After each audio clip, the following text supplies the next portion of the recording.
Okay, welcome back to my channel. तो हमने जो 11th 12th चैप्टर का बायोटेक्नोलॉजी हम कर रहे हैं, तो उसके अंदर हमने देखा था जेनेटिक इंजीनियर और रिकॉम्बिनेटेड डीएनए टेक्नोलॉजी। ठीक है, तो जेनेटिक इंजीनियर और रिकॉम्बिनेटेड डीएनए टेक्नोलॉजी की अगर हम प्रिंसिपल की बात करते हैं तो उसमें हमने क्या देखा था अब तक कि जैसे कि दो स्पीसीज है, ठीक है ना, स्पीसीज 1A और स्पीसीज बी। ठीक है, हमको इसका कोई जीन ऑफ इंटरेस्ट, ठीक है, इसमें से कोई specific gene sequencing DNA sequencing को हमको स्पीसीज बी में ट्रांसफर करना है। ठीक है, स्पीसीज बी में लेके जाना है। तो हम क्या करेंगे, उसको पहले हम इसका जीनोम निकालेंगे। इसका जो जीनोम है उसमें से हम जीन ऑफ इंटरेस्ट निकालेंगे, उसमें से हमने ये अपना जीन ऑफ इंटरेस्ट निकाल लिया। ठीक है, इस जीन ऑफ इंटरेस्ट को फिर हम किस में, प्लाज्मिड के अंदर ट्रांसफर करेंगे।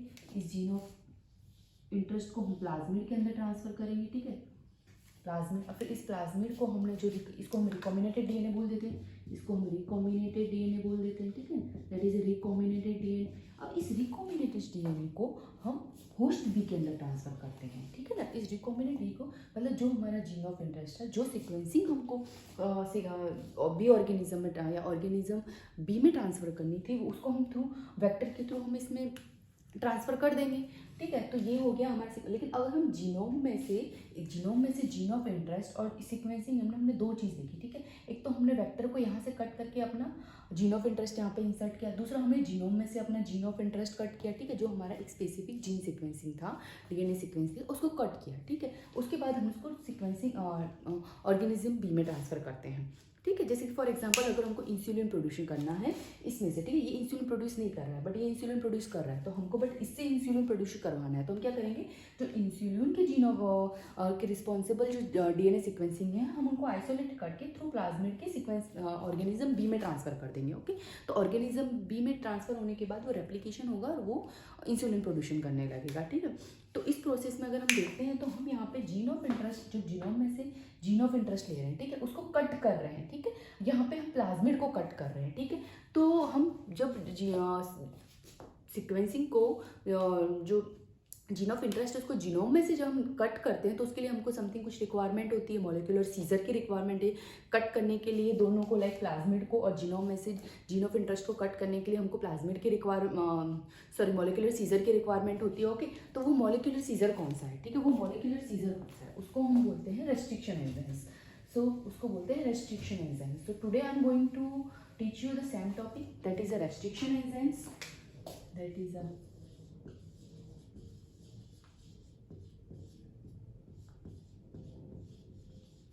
Restriction enzymes.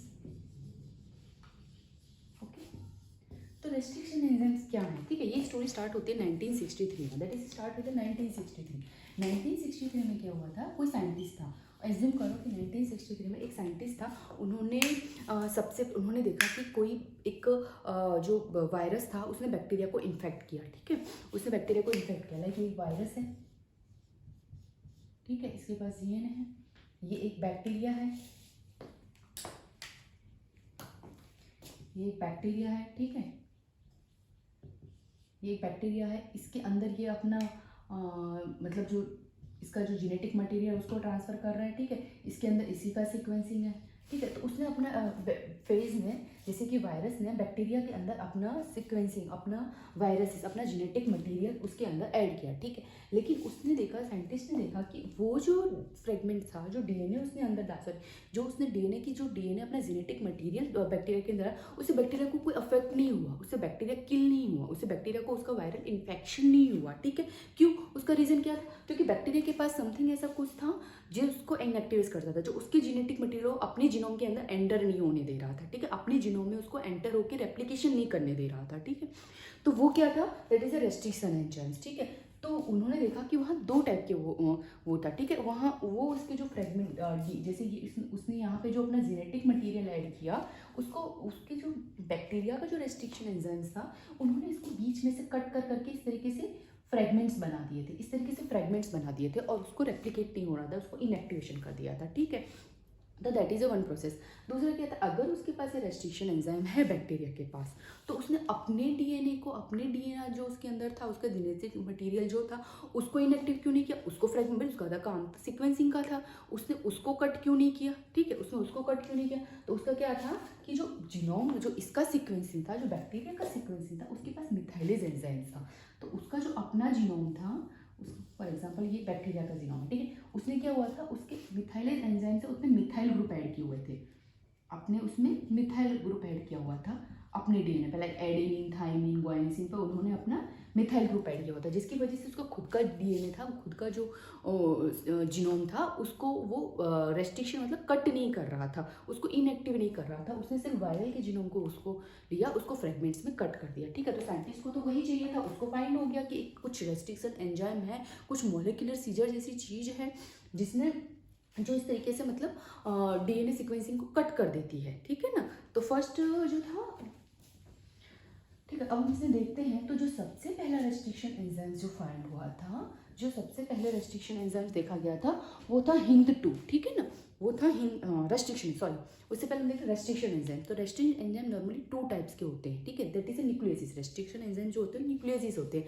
दैट में भी डीएनएस और आरएनएस, ठीक है ना, डीएनएस एंड आरएनएस, ठीक है, ये न्यूक्लियस एंजाइम होते हैं।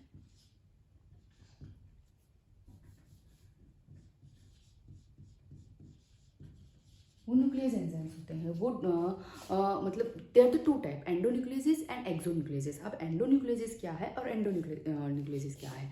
तो क्या होता है, जब डीएनए का जो फ्रेगमेंट्स होता है, लाइक फॉर एग्जांपल ये डीएनए का फ्रेगमेंट, ये डीएनए फ्रेगमेंट, ये डीएनए का स्ट्रैंड है, डीएनए टेम्पलेट है, ठीक है। तो ये क्या करेगा कि अगर जो रेस्ट्रिक्शन एंडोन्यूक्लियोसिस है, जो एंडोन्यूक्लियोसिस होते हैं, वो डीएनए के स्ट्रैंड को बीच में से कट करते हैं, ठीक है ना, वो साइड, वो फ्रेगमेंट्स बनाते हैं, वो बीच में से कट करते हैं, साइड से कट नहीं करते हैं, डीएनए की जो स्ट्रैंड होती है उसको बीच में से कट करते हैं, ठीक है, दैट इज अ रेस्ट्रिक्शन एंडोन्यूक्लियोसिस, उसको बोलते हैं रेस्ट्रिक्शन एंडोन्यूक्लियोसिस। दूसरा होता है रेस्ट्रिक्शन एक्सोन्यूक्लियोसिस एंजाइम। रेस्ट्रिक्शन एक्सोन्यूक्लियोसिस क्या होते हैं, वो बीच में से कट नहीं करते, वो साइड में से न्यूक्लियोटाइड को उड़ाते रहते हैं, यहाँ से वो इस तरीके से एडेनिन निकाल दिया, गुआनिन निकाल दिया, साइटोसिन निकाल दिया, थायमिन निकाल दिया, ठीक है ना, लाइक जैसे एडेनिन हो गया, सॉरी ग्वानिन हो गया, एडेनिन हो गया, थायमिन हो गया, यूरिन, ठीक है, ये सारी चीज़ें। तो एक बार जो एक्सोन्यूक्लियोसिस होते हैं वो साइड के न्यूक्लियोटाइड्स को रिमूव करते हैं, और जो एंडोन्यूक्लियोसिस होते हैं वो फ्रेगमेंट्स बनाते हैं, वो बीच में से डीएनए को कट कर देते हैं, बीच में से डीएनए के स्ट्रैंड को कट कर देते हैं, ठीक है। तो they are the 2 type of restriction enzymes, one is endonucleases and the other wise exonucleases, okay. जो सबसे पहला रेस्ट्रिक्शन एंडोन्यूक्लियोसिस फाइंड आउट हुआ था, विच वाज द हिंद 2, ठीक है ना, Hind 2 was the first isolated restriction endonuclease enzymes.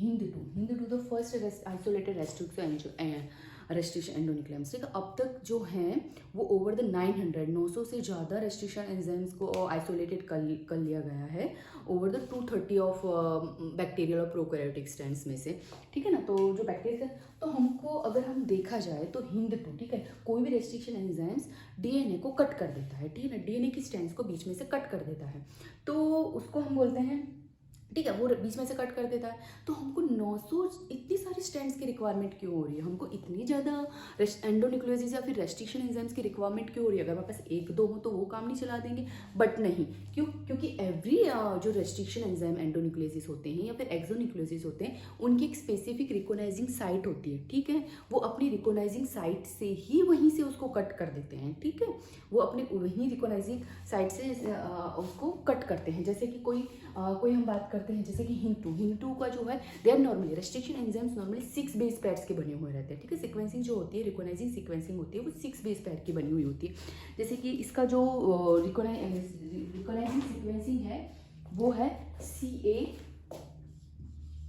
GC and TG, ठीक है, ये है हिंद 2 की रिकोनाइजिंग सीक्वेंस। अगर हम उसके सामने देखें, ये टेम्पलेट 1 है, ठीक है, टेम्पलेट 2, सॉरी 5' to 3', ठीक है, टेम्पलेट 2 में क्या होगा, CTTGAC, ठीक है, ये हो गया टेम्पलेट 2 हो गया, ठीक है, ये 5' to 3', ठीक है। तो जो उनकी एक स्पेसिफिक रिकॉग्नाइजिंग सीक्वेंस होनी चाहिए, जैसे कि क्या है कि रिकॉग्नाइजिंग सीक्वेंस क्या होता है, उसका पहचान पत्र होना चाहिए, ठीक है। ये उसका पहचान पत्र है, ठीक है। हिंटू क्या है, इसका पहचान पत्र है। वो उसको जब ये सीक्वेंसिंग दिखेगी किसी भी एनीवेयर एंडोन्यूक्लियोसिस को अगर बात करते हो तो हर एंडोन्यूक्लियोसिस की स्पेसिफिक रिकॉग्नाइजिंग सीक्वेंसिंग होती है, ठीक है ना। तो वो इसलिए हमको ज़्यादा से ज़्यादा हम एंडोन्यूक्लियोसिस को scientist focus to find out and to isolated more and more endonucleases, okay. तो उससे क्या होता है, वो ज़्यादा से ज़्यादा एंडोन्यूक्लियोसिस को फाइंड करेंगे तो उनके पास ज़्यादा से ज़्यादा रेस्ट्रिक्शन सिक्वेनाइजिंग सीक्वेंसिंग आएंगे, और वो मोर देन जितना उनको जीन ऑफ सीक्वेंसिंग जैसे उनको रिक्वायरमेंट होगी वहाँ से वो उनको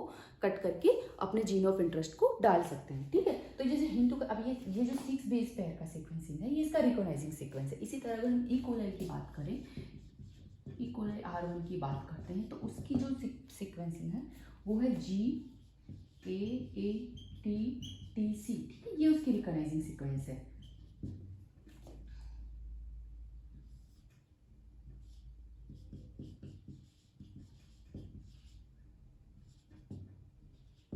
ठीक है, तो उनका स्पेसिफिक रिकॉग्नाइजिंग सीक्वेंसिंग होनी चाहिए, ओके। तो वो अपने रिकॉग्नाइजिंग सीक्वेंस अब देखो रिकॉग्नाइजिंग सीक्वेंसिंग जो है वो प्लाज्मिड और आपका जो जीनोम है दोनों के अंदर सेम होनी चाहिए, क्योंकि हमने सेम रेस्ट्रिक्शन एंडोन्यूक्लियोसिस से दोनों को कट करना है, ठीक है। प्लाज्मिड को भी सेम रेस्ट्रिक्शन एंडोन्यूक्लियोसिस से कट करना है, और अपने जो जीन ऑफ इंटरेस्ट है उसको जीनोम में से जो कट कर रहे हैं वो भी सेम, दोनों का सीक्वेंसिंग सेम होना चाहिए, क्योंकि उसके लिए हम सेम रेस्ट्रिक्शन एंजाइम की यूज़ कर रहे हैं, ठीक है। तो हमको ऐसे प्लाज्मिड्स को हम लोग चूज़ करते हैं जिनकी सीक्वेंसिंग हमारे एंडोन्यूक्लियस से कट होती हो, ठीक है। तो दोनों का सेम होना चाहिए कोटिंग, ओके। अब देखो हम दोनों में एक चीज़ और देखते हैं, तो देखो 5 प्राइम टू 3 प्राइम जो रेस्ट्रिक्शन एंजाइम का एक और फीचर होता है, that is it must be palindromic, ठीक है। पैलिंड्रोमिक सीक्वेंसिंग होनी चाहिए। पैलिंड्रोमिक क्या होता है, पैलिंड्रोमिक होता है कि जब उसको 5 प्राइम टू 3 प्राइम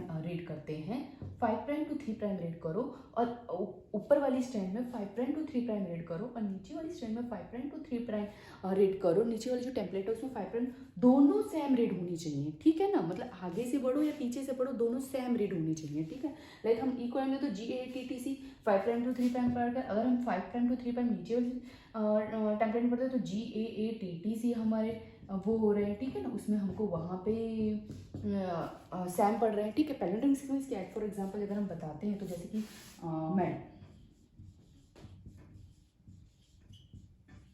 ठीक है, मैडम को आप आगे से पढ़ो या पीछे से पढ़ो दोनों एक ही है, दैट इज अ पैलिंड्रोमिक, ठीक है ना। उसको आगे पीछे से कहीं भी पढ़ो वो सेम होना चाहिए, और ये उसका एक फीचर है, मस्ट फीचर है, जो होना ही चाहिए रिकॉग्नाइजिंग साइट के अंदर, ठीक है ना, किसी भी एंडोन्यूक्लियस के लिए, ठीक है।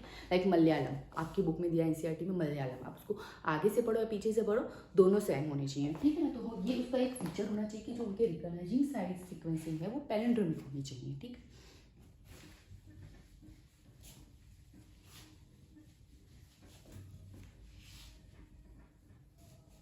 अगर हम नेक्स्ट बात करते हैं, इसके बाद इतना हो गया। अब इसके बाद अगर हम बात करते हैं तो वो है कि इसको अब कोई भी स्ट्रैंड है, ठीक है, रेस्ट्रिक्शन एंजाइम्स जो हैं वो किसको कट करते हैं, रेस्ट्रिक्शन एंडोन्यूक्लियस टेम्पलेट को DNA स्ट्रैंड को कट करते हैं, ठीक है ना। तो अब इसके दो एंड्स में होते हैं, जो एंडोन्यूक्लियोसिस हैं वो बीच में से कट करते हैं, ठीक है, इस तरीके से। लाइक हम इकोलाई लाइक का एग्जाम्पल लेते हैं, सॉरी इकोलाई R1 का ही एग्जाम्पल लेते हैं,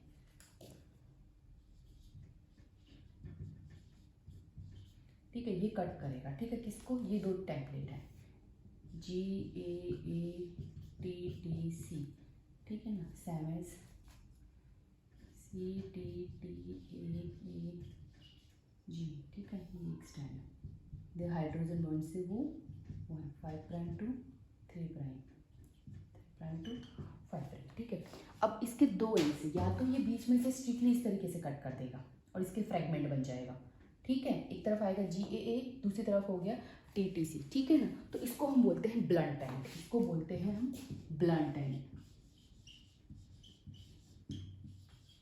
इसको बोलते हैं ब्लंट एंड्स। लेकिन अगर कोई एंडोन्यूक्लियोसिस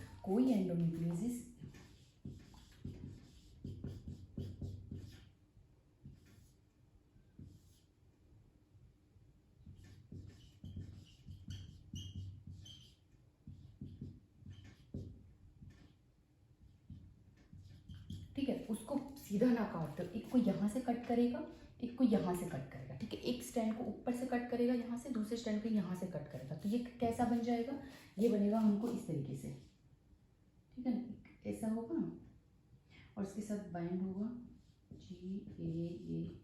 GAATT, ठीक है।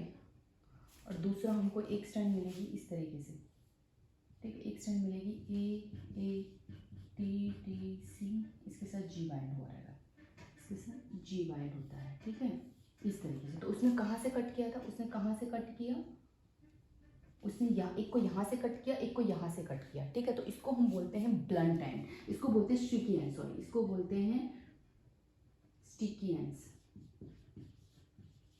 इसको बोलते हैं स्टिकी। स्टिकी एंड्स क्या होते हैं कि वो ओवरहैंगिंग हुए रहते हैं। Blunt ends is not overhanging, they are the sticky end the overhanging, complementary to each other, ठीक है। यहाँ से अगर इसको देखो तो एक दूसरे के ऊपर ओवरहैंग हुए रहते हैं, ठीक है, यहाँ कॉम्प्लीमेंट्री एक दूसरे के साथ होते हैं। Sticky ends compare to blunt ends के ज़्यादा यूज़फुल होते हैं, क्यों, क्योंकि ये एक दूसरे के साथ कॉम्प्लीमेंट्री सीक्वेंसेस बना लेते हैं इजीली, कॉम्प्लीमेंट्री सीक्वेंसेस बाइंड होके वो इजीली रिकॉम्बिनेटेड डीएनए के अंदर जॉइंट हो जाते हैं। ब्लंट एंड से भी रिकॉम्बिनेट डीएनए होते हैं बट कंपैरेटिवली वो कम यूजफुल है देन स्टिकी एंड्स, ठीक है। तो ई कोलाई जो, हाँ, हर एंजाइम का एक अपना दो, जैसे ई कोलाई R1 है that is a sticky and, ठीक है ना, वो स्टिकी एंड से कट करता है, नॉट ए ब्लंट एंड, ठीक है। तो हर एंजाइम जो एंडोन्यूक्लियोसिस होते हैं उनका अपना कट करने का जो ब्लंट एंड दोनों का तरीका अलग अलग होता है, ठीक है। कितने एंडोन्यूक्लियोसिस जो है वो ब्लंट एंड्स बनाते हैं और कितने एंडोन्यूक्लियोसिस हैं वो स्टिकी एंड्स बनाते हैं, ठीक है। तो ई कोलाई R1 है वो स्टिकी एंड्स बनाते हैं, वो स्टिकी एंड्स से दोनों स्टैंड को कट करते हैं, ठीक है। इतना अब फॉर एग्जांपल अगर उसकी पूरी प्रोसेस को देखते हैं तो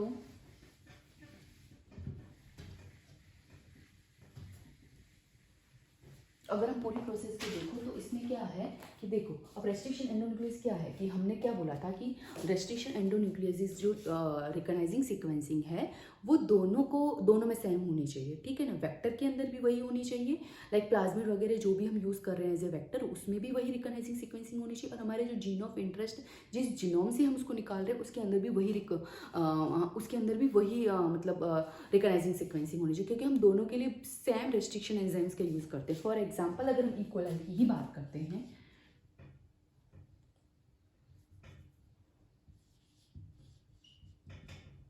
R1 की बात करते हैं तो हमारे पास दो हैं, ठीक है। हमारे पास एक जीन ऑफ इंटरेस्ट है, ठीक है, दूसरा वेक्टर है, वेक्टर इज प्लाज्मिड, ऐसे प्लाज्मिड, ठीक है ना। प्लाज्मिड को हम एज ए वेक्टर यूज करते हैं, व्हीकल है, वो होस्ट ऑर्गेनिज्म में जाता है, ठीक है। तो जीन ऑफ इंटरेस्ट में मैंने क्या ई कोलाई की बात की, तो ई कोलाई का रिकॉग्नाइजिंग सीक्वेंसिंग क्या है, GAATTC, ये आपको रट लेना है, इसका क्या है GAATTC, ठीक है ना। तो ये क्या होते हैं, ये सबके अपने अपने डिफरेंट होते हैं, ठीक है ना। रिकॉग्नाइजिंग सीक्वेंस जो है वो सबके डिफरेंट होते हैं, ठीक है। ये हो गया वेक्टर का रिकॉग्नाइजिंग सीक्वेंसिंग, तो ये हो गया जीन ऑफ इंटरेस्ट का रिकॉग्नाइजिंग सीक्वेंसिंग। अगर हम सेम बात करते हैं वेक्टर की तो उसका भी सेम होना चाहिए, क्योंकि मैंने कहा था दोनों का सेम होना चाहिए।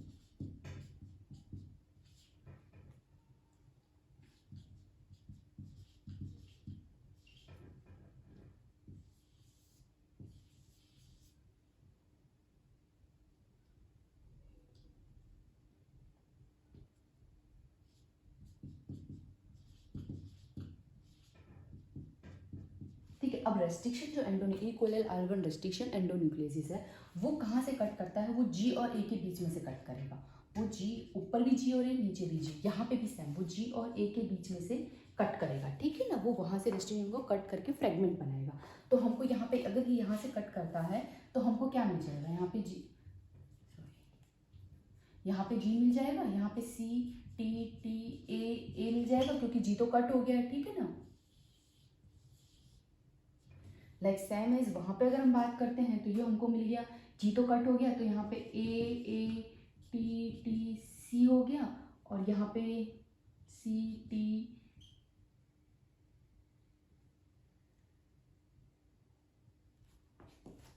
सॉरी हाँ 2 मिनट खाली, हाँ सॉरी, ये पूरा कट हो जाएगा, यहाँ पे हमको G मिल जाएगा, ठीक है, यहाँ पे हमको G मिल जाएगा, ठीक है। इस तरीके से हाइड्रोजन बॉन्ड से, तो तो जो रेस्ट्रिक्शन एंडोन्यूक्लियस है वो फॉस्फोडाइस्टर बॉन्ड्स जो बैकबोन होती है, ठीक है ना, जो इसकी बैकबोन होती है वहाँ से कट करता है। हाइड्रोजन बॉन्ड्स को वो कट नहीं करता है, ठीक है। हाइड्रोजन बॉन्ड्स एक दूसरे कट, वो फॉस्फोडाइस्टर बॉन्ड को कट करता है। लाइक जी और ए के बीच में जो फॉस्फोडाइस्टर जो बैकबोन बनी हुई रहती है, जो इसकी डीएनए की बैकबोन है, वहाँ से कट करता है, ठीक है ना। लाइक यहाँ पे भी ए और जी के फॉस्फोडाइस्टर बॉन्ड को कट करता है, ठीक है ना। इस तरीके से अगर अब हम दोनों को लाइगेज एंजाइम से बाइंड कर देंगे, इसको हम लाइगेज एंजाइम से जोड़ देंगे। लाइगेज, अब हमको ग्लू की रिक्वायरमेंट होगी, तो ligase enzyme act as a glue, क्योंकि दोनों को वेक्टर और जीन ऑफ इंटरेस्ट को हमारा क्या है, दोनों को ज्वाइंट करने का काम है। हमको वो दोनों ज्वाइंट करने हैं, तभी तो हम उसको होस्ट ऑर्गेनिज्म में ट्रांसफर कर पाएंगे, जब भी तो वो रेप्लिकेशन हो पाएंगे, ठीक है। अब ये दोनों एक दूसरे के साथ ज्वाइंट हो जाएंगे तो हमको क्या मिलेगा, GATTC मिल गया, ठीक है। सॉरी, हाँ, GATTC मिल गया। और यहाँ पे भी हमको CTTAANG, ठीक है, ये मिल गया।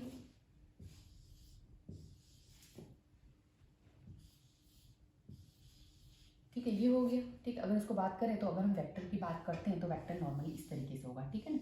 इस तरीके से ये जॉइंट है, ये वेक्टर हो गया ना। राउंड वेक्टर सर्कुलर क्रोमोसोम होता है ना, तो सर्कुलर क्रोमोसोम में वो हो जाता है भाई, ये लंबा हो गया, इसकी वजह से इसका शेप बिगड़ गया। अदरवाइज वेक्टर कैसा होगा, ऐसे ही होगा ना वेक्टर, इस तरीके से सर्कुलर क्रोमोसोम में होता है ना, ठीक है। तो ये हो गया वेक्टर, ठीक है। इस तरीके से अब ये दोनों ज्वाइंट हो गए, इन्होंने क्या बना दिया, ठीक है, ये ज्वाइंट हो गए, तो इसको हम क्या बोलते हैं, रिकॉम्बिनेटेड डीएनए बोल देंगे, इसको रिकॉम्बिनेटेड डीएनए बोल देंगे, ठीक है। रिकॉम्बिनेट डीएनए को अब हम किस में ट्रांसफर कर सकते हैं, होस्ट ऑर्गेनिज्म। अब इसको हम होस्ट ऑर्गेनिज्म के अंदर ट्रांसफर कर देंगे और ये हमारा इस तरीके से होस्ट ऑर्गेनिज्म में ट्रांसफर होके उसकी क्लोनिंग होना स्टार्ट हो जाएगा, ठीक है। उसकी क्लोनिंग होगी, उसका होस्ट ऑर्गेनिज्म होगा, ये प्लाज्मिड को होस्ट ऑर्गेनिज्म में ट्रांसफर कर दिया। अब उसका क्लोनिंग हो जाएगा, उसका रेप्लिकेशन होगा, और जो भी हमारा मतलब जो हमारा इंटरेस्टेड प्रोटीन, एंजाइम्स या हम इंसुलिन जो भी बनाना चाह रहे थे, वो प्रोडक्शन होना वहाँ से स्टार्ट हो जाएगा, ठीक है। तो ये पूरी प्रोसेस है। अब एक और मोस्ट इंपॉर्टेंट कि जो रिकॉम्बिनेटेड जो रेस्ट्रिक्शन एंडोन्यूक्लियस हैं, जो रेस्ट्रिक्शन एंजाइम्स हैं, वो नॉर्मली प्रोकैरियोटिक के बैक्टीरियाज में पाए जाते हैं, ठीक है। यूकैरियोटिक्स में नॉर्मली के रेस्ट्रिक्शन पाए ही नहीं जाते हैं। क्यों यूकैरियोटिक में रेस्ट्रिक्शन एंडोन्यूक्लियस क्यों नहीं पाए जाते हैं, क्यों, क्योंकि जो हमारा जो यूकैरियोटिक्स का जो सेल के अंदर का जो जीनोम होता है, that is a highly methylated. उसके अंदर मिथाइल ग्रुप है ना, एडेनिन ग्वाइनिन के पास मिथाइल ग्रुप ऐड हुआ है, that is a highly methylated. तो रेस्ट्रिक्शन एंडोन्यूक्लियस को वो कट करने के लिए साइट ही नहीं मिलती है, ठीक है ना। रेस्ट्रिक्शन एंडोन्यूक्लियस को कट करने के लिए वो सीक्वेंसिंग ही नहीं मिलती। जहाँ भी सीक्वेंसिंग होगी वहाँ मिथाइल ग्रुप, क्योंकि हमने देखा ये फॉस्फोडाइस्टर को बंद करते हैं, ग्वाइनिन और एडेनिन, पर ग्वाइनिन और एडेनिन पे अगर मिथाइल ग्रुप ऐड होगा तो उसको कट करने के लिए सीक्वेंसिंग, रिकॉग्नाइजिंग सीक्वेंसिंग ही नहीं मिलेंगी, ठीक है। तो वो कट कैसे करेगा,